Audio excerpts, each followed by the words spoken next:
आम्ही 4 प्रमुख मागण्या केल्या होत्या। पहिली अशी होती शेतकऱ्याला संपूर्ण कर्जमुक्ती, माफी नाही बरं का, मुक्ती लक्षात ठेवा। का हे केलं तर सरकार पापक्षाला केला जाईल आणि नुसतं शेती नाही, म्हणजे ते शेतीबरोबर पोल्ट्री आली, शेतीबरोबर डेअरी आली, म्हैशी गाई आल्या, कोकणातले मासे आले, विदर्भातला साग आला, कोण मध करणार आलं, कुणी इमू पालक करणार आलं, कुणी गिरणॉल करणार आलं, कुणी नर्सरी करणार आलं, ह्या सगळ्यांना बरोबर आहे ना, हे लक्षात ठेवा की नाही तर त्यांना सोडून द्या। आमच्या गिरणॉल चुकून मागं बसायला माणूस शेतकरी येतो, कारण काय शेतीमध्ये सगळं लक्षात ठेवायचं, हा पहिल्या डोक्यात ठेवायचं। कर्जमुक्ती अशा करता की ते तुम्हाला नंतर सांगेन।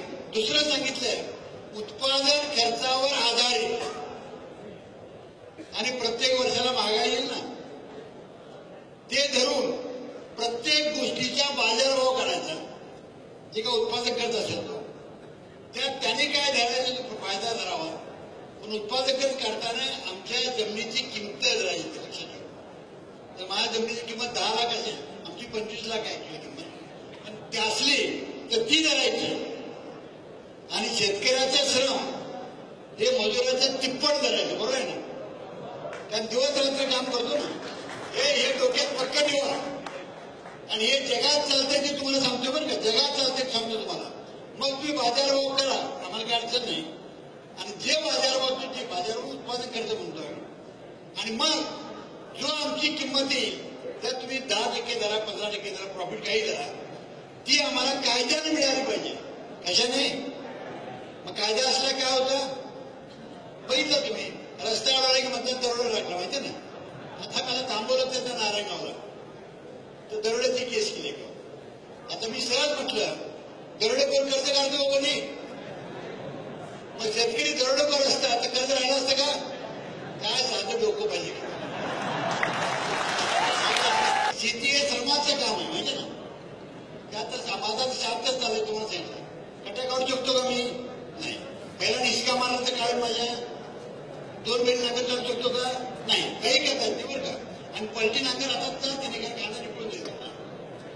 तर माझं म्हणणं होतं की 60 वर्षानंतर शेतकरी पत्नी पतीला तुम्ही पेन्शन द्यायची, ही कायद्याने बरं का, हे सगळं कायद्याने, आणि त्याशिवाय तुम्ही मागे यायचं नाही, तो काळ नाही त्याला काळ नाही बरं का, तोपर्यंत त्याला कधीही मागे यायचं लक्षात डोक्यात टोक्यात ठेवायचं। त्याला अमर्याद त्याची पद्धत ठरवू आपण कशी करायची, ही का दुसरी तो ठरवत त्याला, पण अमर्याद जोपर्यंत आपल्याला मिळत नाही तोपर्यंत देत नाही, हे लक्षात घ्यायचं। चौथं मी तुमच्या सगळ्यांच्या माहितीकडे सांगतो की जे येण्याचं इथेही कारण होतं की जगामध्ये असं आहे की इस्रायलला दुष्काळ आहे माहिती आहे सगळ्यांना, अमेरिकेत होता, जपानला भूकंप आहे, ब्राझीलला होता, कोण आत्महत्या करतं का, याला एक कारण असं आहे की कुठल्याही आसमानी सुलतानी संकटापासून कुठल्याही, मग पाऊस वेळेवर पडो न पडो, नको त्यावेळी पडो, माहिती आहे तुम्हाला,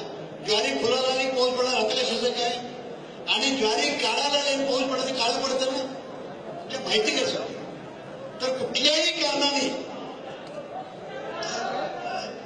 जर शेतकऱ्याचं नुकसान झालं कुठल्याही कारणाने, मग ते वाघ येऊ, बिबट्या येऊ, नाही चंकेरला हत्ती येऊ, नाही कुठेतरी रानडुक्कर येऊ, आमचं काम आम्ही केलेलं आहे, रोग पडो कीड पडो काही हो, बँका वेळेवर कर्ज देऊ, नाहीतर आणि विद्यापीठात दिलेला सल्ला चुकीचा असो किंवा बियाणं खोटं असो, आमचं काम आम्ही केलं ना।